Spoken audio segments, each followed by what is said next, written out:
నమస్తే. భారతదేశ రాజకీయాల్లో మోసం, దగ, కుట్ర అంటే మొదటిగా గుర్తొచ్చేది ఆంధ్రప్రదేశ్ ముఖ్యమంత్రి నారా చంద్రబాబు నాయుడు గారు. 4వసారి ముఖ్యమంత్రిగా ప్రమాణ స్వీకారం చేశారు. ఉమ్మడి రాష్ట్రానికి 2 సార్లు, విడిపోయిన రాష్ట్రానికి 2వసారి ముఖ్యమంత్రిగా ప్రమాణం చేసినటువంటి వ్యక్తి నారా చంద్రబాబు నాయుడు గారు. ఎన్నికలకు ముందు పుంఖాలుగా హామీలు ఇవ్వటం, ఎన్నికల తర్వాత ఆ హామీలన్నింటినీ కూడా గంగలో కలపటం అనేది చంద్రబాబు నాయుడు గారికి పరిపాటిగా తయారైపోయింది. మొన్న జరిగిన ఎన్నికల్లో చంద్రబాబు నాయుడు గారు కోకొల్లలుగా వాగ్దానాలు చేశారు. ప్రధానంగా సూపర్ 6 అనే దాన్ని ప్రబలంగా ప్రచారం చేశారు. అధికారంలోకి రావటమే తరువాయ సూపర్ 6ను అమలు చేసే బాధ్యత మాది అని చంద్రబాబు నాయుడు గారు చెప్పారు. దానికి గ్యారంటీ జనసేన పవన్ కళ్యాణ్ గారు కూడా ఇచ్చారు. కానీ ఇక్కడ గమనించాల్సిన అంశం ఏంటంటే, కలిసి పోటీ చేసినటువంటి భారతీయ జనతా పార్టీ మాత్రం దీనికి మేము హామీ ఇవ్వలేమని నైస్గా తప్పుకున్నారు. అంటే వారికి రాబోయేది వారికి తెలుసేమోననేటువంటి ఒక సందేహం. సరే, అది ఏది ఏమైనప్పటికీ చంద్రబాబు నాయుడు గారు ఊహకందనటువంటి మెజారిటీతో 4వసారి ముఖ్యమంత్రిగా ఆంధ్రప్రదేశ్కి ప్రమాణ స్వీకారం చేశారు. ఇప్పటికి 8 మాసాల పరిపాలన పూర్తయింది. ఇచ్చిన హామీలను ఏమైనా నెరవేర్చారు అంటే 1% కూడా హామీలు నెరవేర్చినటువంటి పరిస్థితి. నెరవేర్చకపోతే నెరవేర్చకపోయారు, నెరవేరుస్తాను పలానా తారీఖు నుంచి అని చెప్పగలుగుతున్నారంటే అది చెప్పటం లేదు. ఏం చెప్తున్నారంటే సుమారుగా ఆర్థిక పరిస్థితి బాగోలేదు కాబట్టి మేము ఇంకా ఈ హామీలను నెరవేర్చేటటువంటి ప్రశ్న ఉద్భవించదు అనేటువంటి మాట చెప్పే ప్రయత్నం చేస్తున్నారు. నిన్ననే నీతి ఆయోగ్ రిపోర్టు మీద ఒక సుదీర్ఘమైనటువంటి ఉపన్యాసం చేశారు. ఆ ఉపన్యాసంలో చంద్రబాబు నాయుడు గారు సుమారుగా చెప్పేశారు, రాష్ట్ర ఆర్థిక పరిస్థితి బాగోలేదు, రాష్ట్ర ఆర్థిక పరిస్థితి బాగోపోవడానికి కారణం చంద్రబాబు నాయుడు గారి కన్నా ముందు పరిపాలించినటువంటి జగన్మోహన్ రెడ్డి గారు. జగన్మోహన్ రెడ్డి గారు రాష్ట్రాన్ని సర్వనాశనం చేసేశారు, అన్ని వ్యవస్థల్ని కూడా భ్రష్టు పట్టించారు, కాబట్టి ఆదాయాలు లేవు, అప్పులైపోయాయి, కాబట్టి నేను ఇచ్చిన హామీలను నెరవేర్చలేను అని కొండ బద్దల కొట్టినట్టు చెప్పేశారు. ఒకసారి చూడండి ఆయన ఏం మాట్లాడారో, చూస్తే మీకే అర్థమవుతుంది. గవర్నమెంట్ ఆఫ్ ఇండియా ఇచ్చారు ఒక 15,000 కోట్లు, వరల్డ్ బ్యాంక్ నుంచి అమరావతికి ఇచ్చారు. ఒక 12,150 కోట్లు పోలవరానికి ఇచ్చారు. ఒక 11,114 కోట్లు రివైవల్కి ఇచ్చారు. సరే, మిగిలిన కొన్ని మేము ఈ వర్క్స్ అన్ని మీద పెట్టడానికి కొంత శాఖ కొంత ఫండ్స్ ఇచ్చారు. కానీ ఆ డబ్బులు నేను వెల్ఫేర్కి ఇవ్వలేకపోతున్నాను. కనీసం అక్కడ పెడితే రివైవ్ అయితే, డెవలప్మెంట్ అయితే నాకు ఆదాయం పెరుగుతుంది, ఆదాయం పెరిగితే ఇస్తాం. ఇంకొంచెం ఫ్లెక్సిబిలిటీ కోసం ఆలోచిస్తున్నాం. ఎక్కడ ఫ్లెక్సిబిలిటీ వస్తే అక్కడ అవసరమైతే బారో చేసినా సరే I want to give my commitments. తల్లికి వందనం కానీ, లేకపోతే రైతులకు ఇవ్వాల్సిన రైతు భరోసా కానీ I want to give it. ఏదో రైతు అయినా అవస్థపడాలి, గవర్నమెంట్ అయినా అవస్థపడాలి. నాకు ఫ్లెక్సిబిలిటీ ఉంటే నేను అవస్థ తీసుకోవడానికి సిద్ధంగా ఉన్నా. I will give it. ఆ ప్రయత్నంలోనే అనునిత్యం ఉన్నాం. మా డిపార్ట్మెంట్కి అదే చెప్పాం. They are also doing same exercise. ఒక్క నిమిషం కూడా వెయిట్ చేయాలి నాకు ఫ్లెక్సిబిలిటీ ఉంటే. ఇప్పుడే దాని మీద కూడా ప్లాన్ చేసుకున్నాం, వర్కౌట్ చేస్తున్నాం. I will come out. ఇది ఆయన మాట్లాడినటువంటి మాట. పైగా ఏమంటారంటే, మేము ఎక్కడన్నాము, సూపర్ 6 అమలు చేస్తామని చెప్పాం కదా అని మళ్ళా ఒక ట్వీట్ తెలుగుదేశం పార్టీ చేసింది. మీరు ఒకసారి చూసినట్లయితే ఆయన ఉపన్యాసంలో 15,000 కోట్ల రూపాయలు వరల్డ్ బ్యాంక్ ఇచ్చింది కేంద్ర ప్రభుత్వ సహాయంతో. అలాగే 12,150 కోట్ల రూపాయలు పోలవరానికి ఇచ్చారు. 11,114 కోట్లు రివైజ్కి ఇచ్చారు. మరికొంత సొమ్ము కూడా ఇచ్చారు. కానీ ఇచ్చిన సొమ్ముని డైవర్ట్ చేసి సంక్షేమాలకు ఇవ్వలేం కదా. అందువల్ల సంక్షేమాలు ఇప్పుడు ఏమి కూడా నేను ఇవ్వలేను. అయితే ఇవన్నిటిని పెట్టుబడి పెట్టి ఫలితాలు వచ్చిన తర్వాత అంటే అర్థమైందిగా, 15,000 రూపాయలు అమరావతి మీద, 12,000 చిల్లర పోలవరం మీద, ఈ 11,014 కోట్లు రివైజ్ దాని మీద, ఇంకా వాళ్ళు ఇచ్చినటువంటి కేంద్ర ప్రభుత్వం ఇచ్చిన డబ్బులన్నీ కూడా పెట్టుబడులుగా పెట్టి అవన్నీ మంచి ఫలితాలు ఇస్తే, ఆదాయం పెరిగితే అప్పుడు చేస్తాను అని కదా ఆయన చెప్పింది. విన్నారుగా. లేదంటే బారో చేసి అప్పు చేసి చేస్తాను. దీనిలో రైతైనా నష్టపడాలి, నేనైనా నష్టపడాలి. రైతు నష్టపెట్టేటటువంటి పరిస్థితి లేకోకుండా ప్రభుత్వం నష్టపడే అవకాశం ఉంటే నేనే చేస్తాను, లేకపోతే రైతే నష్టపోతాడు అనేటి మాట తేల్చేసిన మాట వాస్తవమా కాదా? ఎందుకు చంద్రబాబు నాయుడు గారు ఇలా బుకాయించే కార్యక్రమాలు చేస్తున్నారు అనేది నేను ఇక్కడ సూటిగా ఆయన్ని ప్రశ్నిస్తున్నా. ఆయన సూపర్ 6 అని పెట్టాడు కదా, సరే చాలా వాగ్దానాలు చేశాడు, ఆ వాగ్దానాల సంగతి పక్కన పెట్టండి. సూపర్ 6 అనే వాగ్దానాలు ఏం చేశాడో ఒక్కసారి మీరు చూడండి. బాబు షూరిటీ, భవిష్యత్ గ్యారంటీ. నెంబర్ 1, యువతకు 20 లక్షల ఉపాధి అవకాశాలు లేదా నెలకు 3,000 నిరుద్యోగ భృతి. 2, స్కూలుకు వెళ్ళే ప్రతి విద్యార్థికి ఏటా 15,000 రూపాయలు. ప్రతి రైతుకి ఏటా 20,000 ఆర్థిక సహాయం. ప్రతి ఇంటికి ఉచితంగా ఏడాదికి 3 సిలిండర్లు. ప్రతి మహిళకి నెలకు 1,500 రూపాయలు. మహిళకు ఉచిత బస్సు ప్రయాణం. ఈ 6 కూడా చంద్రబాబు నాయుడు గారు సూపర్ 6 అని ప్రచారం చేశారు. పవన్ కళ్యాణ్ గారు కూడా ఈ సూపర్ 6ని మోసుకుంటూ జనంలోకి వెళ్ళారు. నేను అడుగుతా ఉన్నా, 8 మాసాల పరిపాలన పూర్తయిన తర్వాత సూపర్ 6లో ఏదైనా పరిపూర్ణంగా చేశారా మీరు అనేది నా ప్రశ్న. 1, నెంబర్ 1, యువతకు 20 లక్షల ఉపాధి అవకాశాలు. 20 లక్షల ఉపాధి అవకాశాలు ఏమైనా కలిగినాయా? లేదా నెలకు 3,000 నిరుద్యోగ భృతి.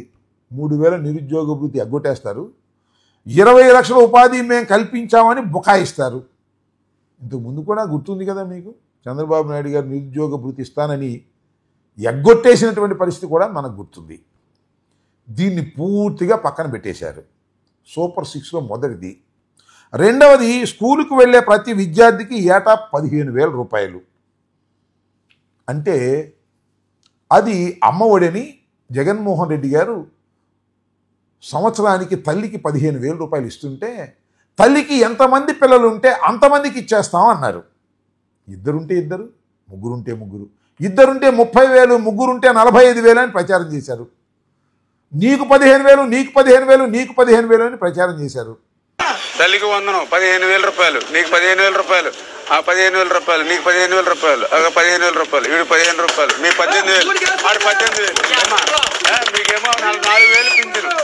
ఓకేనా, అర్థమైందా? ఏమో మీకు కూడా 18,000. ఆ తర్వాత మీరు గమనించాల్సిన అంశం ఏంటంటే, ఒక జీవో కూడా ఇచ్చారు. 9/7/2024న దానికి సంబంధించి ఒక జీవో రిలీజ్ చేశారు. ఆ జీవోను కూడా మీరు ఒకసారి పరిశీలన చేయండి. దానిలో ఏం చెప్పారంటే, as a part of government assured flagship program, the government under Thalliki Vandanam scheme is providing financial assistance 15,000 rupees for annum to each mother, not each student, each mother or recognized guardian who is below poverty line household and sending their children to school, college, that is from classes 1 to 7th. ఇది వారు ఇచ్చినటువంటి GO. ఈ GO ఎప్పుడు ఇచ్చారు? 9/7/2024. ఇంతవరకు అమలు చేయలే. ఎందుకు అమలు చేయలేదని అనేక సార్లు ప్రశ్నించాం. దాంతోపాటు ఏమన్నామంటే, మీరు ఈచ్ మదర్ అన్నారు, ఈచ్ స్టూడెంట్ అనలేదు అని ప్రతిపక్షం తరపు నుంచి అనేక సార్లు మేము మాట్లాడటం జరిగింది. ఈ జీవోని పక్కన పెట్టేశారండి. ఇంతవరకు పైసా ఇవ్వలేదు. ఆ తల్లికి వందనం అని చెప్పి ఎంతమంది పిల్లలు ఉంటే అంతమందికి ఇస్తామన్న వాళ్ళు కనీసం ఒక పిల్లకు కూడా ఇవ్వనటువంటి పరిస్థితికి మీరు వాళ్ళు వెళ్ళారు. అదేమంటే, వచ్చే సంవత్సరం నుంచి చేస్తాం, సంపద సృష్టిస్తే అనేటువంటి దశకు మీరు వెళ్ళిపోయారు. అందువల్ల సూపర్ 6లో 2వదైన స్కూలుకు వెళ్ళే ప్రతి విద్యార్థికి ఏడాది 15,000 సమర్పయామి లేదు. ప్రతి రైతుకి ఏటా 20,000 ఆర్థిక సహాయం. ఇది ఇందాక నేను చెప్పినటువంటి ఆ వీడియోలో ఏమన్నాడు, పోతే రైతన్నా నష్టపడాలి, లేదా నేనన్నా నష్టపడాలి, ప్రభుత్వానికి అవకాశం ఉంటే ఇస్తాం అంటే, అవకాశం లేకపోతే ఇవ్వమని తేల్చేసినట్టే కదా చంద్రబాబు నాయుడు గారు. మళ్ళీ బొకాయిస్తున్నారు. ఇవాళ ఒక ట్వీట్ చేశారు తెలుగుదేశం పార్టీ వాళ్ళు, మేము ఎక్కడా కూడా సూపర్ 6 ఎగ్గొడతామని అనలేదు అని. ఇంతకన్నా ఏం కావాలి అంటున్నా. అంతేకాదు, ప్రతి ఇంటికి ఉచితంగా ఏడాదికి 3 సిలిండర్లు.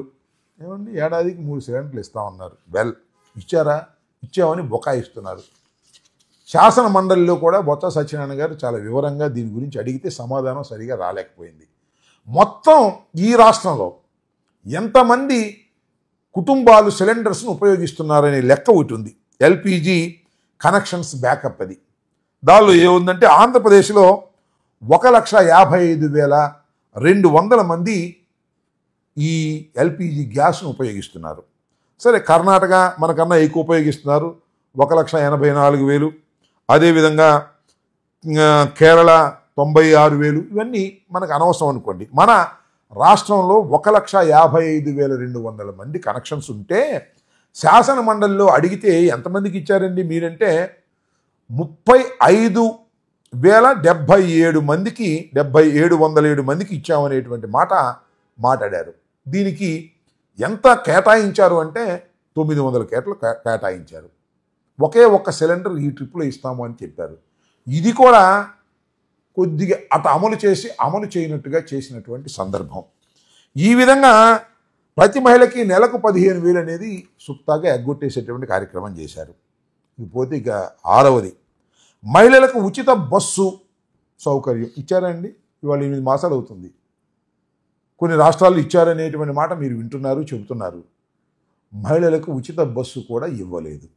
ఇచ్చిన సూపర్ 6 మొత్తాన్ని ఎగ్గొట్టేశారు. ఒక్క సిలిండర్ విషయంలో మాత్రం కొద్దిగా 1,55,000 కనెక్షన్లు ఉంటే కేవలం 35,000 మందికి మాత్రమే ఇచ్చి చేతులు దులుపుకునేటటువంటి కార్యక్రమం చేస్తున్నారు. ఇంత పచ్చి మోసాన్ని, ఇంత దగాని ఎలా భరిస్తారు ప్రజలు అని ఈ సందర్భంగా నేను విజ్ఞప్తి చేస్తున్నాను.